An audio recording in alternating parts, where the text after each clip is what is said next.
নমস্কার। আজ আমরা এসেছি স্নেহা ফাউন্ডেশনের একটা উইংস গোধূলি, যারা মূলত কাজ করেন একটু প্রবীণ মানুষদের সাথে নিয়ে। তাদের দুজন সদস্য আমাদের মধ্যে উপস্থিত, তিমিরদা এবং তাপসীদি। তো আমি তিমিরদাকে অনুরোধ করব একটু নাটকটা এবং নিজেদের সম্পর্কে একটু বলার, তারপরে পরবর্তী নাটকে আমরা প্রসঙ্গে আসব। তিমিরদা যদি একটু কিছু বলেন।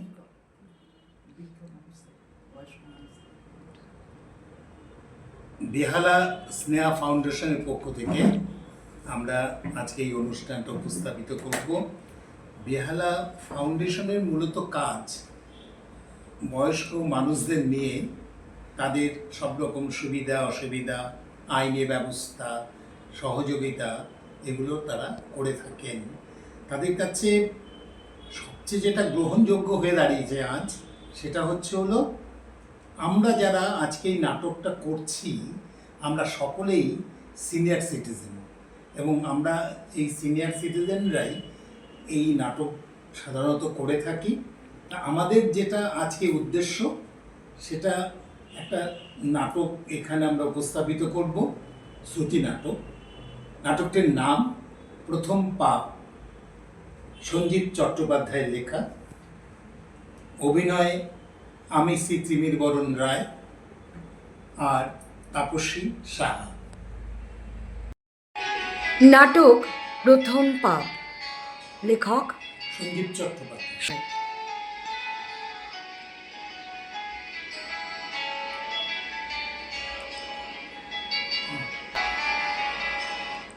টেরিফিক, ঘরের চেহারাটাই পাল্টে গেল। কত পড়লো? মাত্র 300। 300 টাকায় কার্পেট? তুমি আমাকে বোকা গাধা ভেবেছো? 300 টাকায় এত বড় একটা কার্পেট পেলে? কত চাপলে? সত্যি বলছি, 300 সেলে কিনেছি। হঠাৎ আবু হোসেনের মতো একটা কার্পেট আনলে? পয়সা কামড়াচ্ছিল নাকি? কামড়াবে কেন? জীবনটা কি শুধুই আলু পটল ঢেঁড়স? সৌন্দর্যের পূজারি হও মাধুরী। দেখো তো মেঝেটা কেমন ফুটেছে। হ্যাঁ, এইবার ভেন্টিলেটর থেকে কোকিল ডেকে উঠবে। এই 300-র সঙ্গে আরো কয়েকশো টাকা জুড়লে একটা নতুন তোষক, একটা ভালো লেপ, গোটা 2 বেড কভার হয়ে যেত। আচ্ছা, এই মাঝ মাসে তুমি 300 টাকা পেলে কোথা থেকে? ছিল।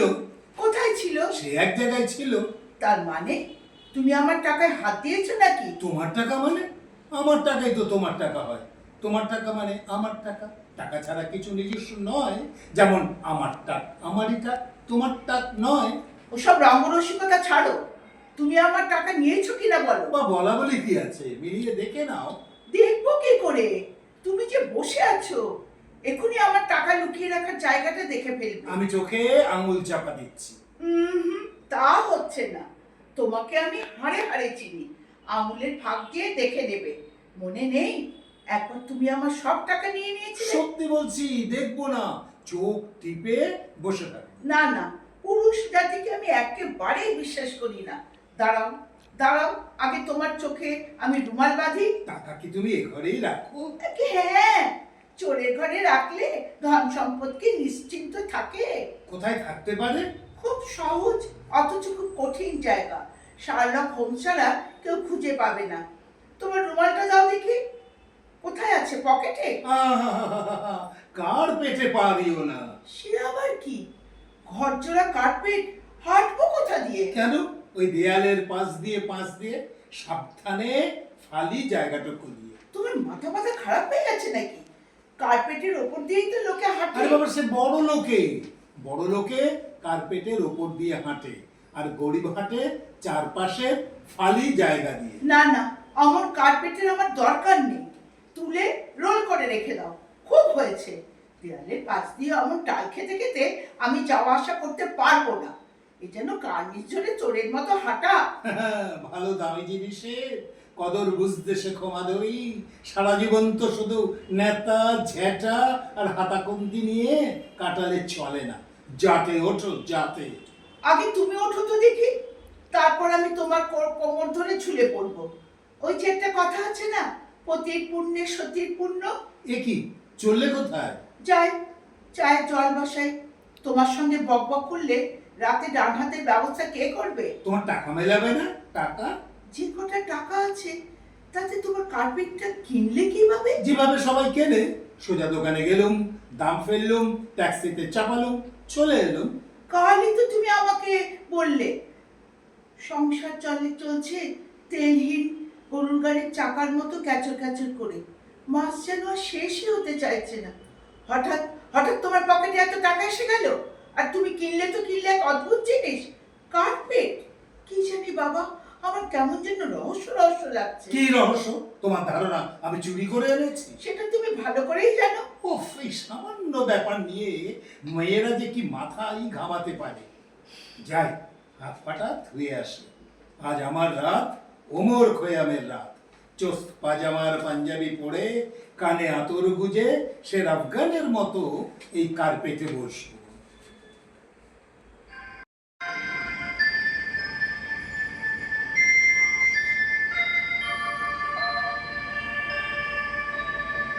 সামান্য একটু শীত পড়েছে, এবার লেপটেপ গুলো রোদে দাও।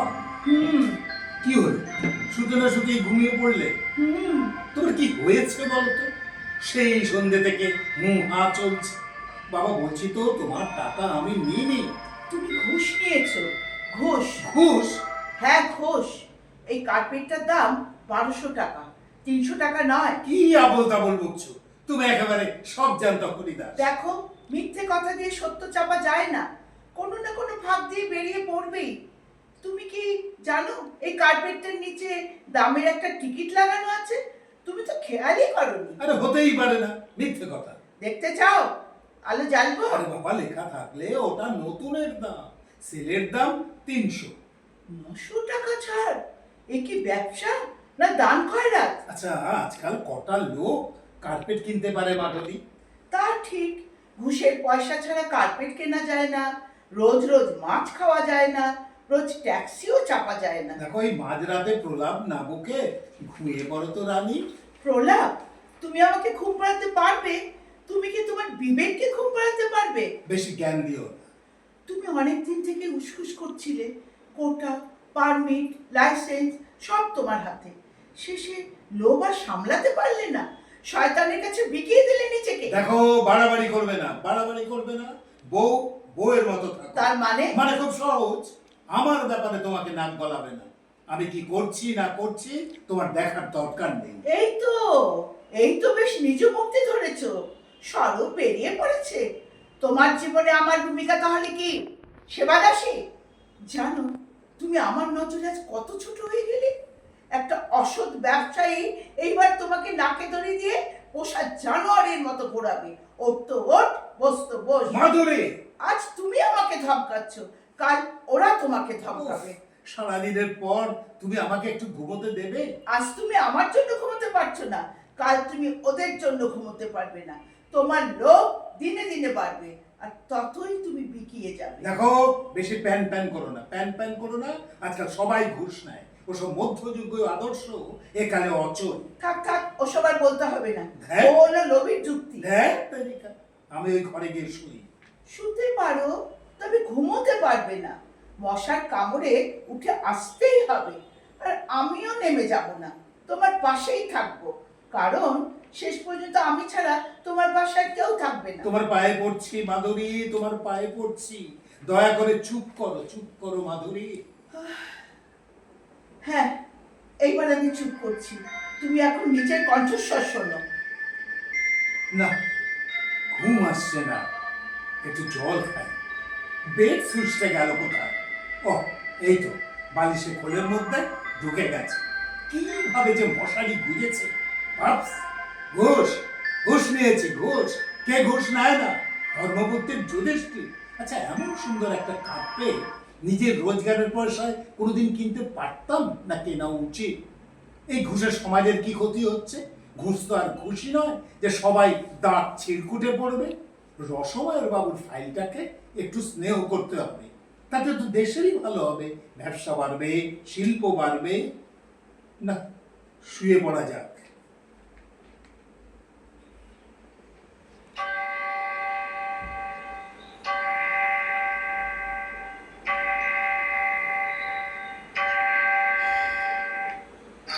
তোমার বিবেক, তুমি কোন বংশের ছেলে মনে আছে?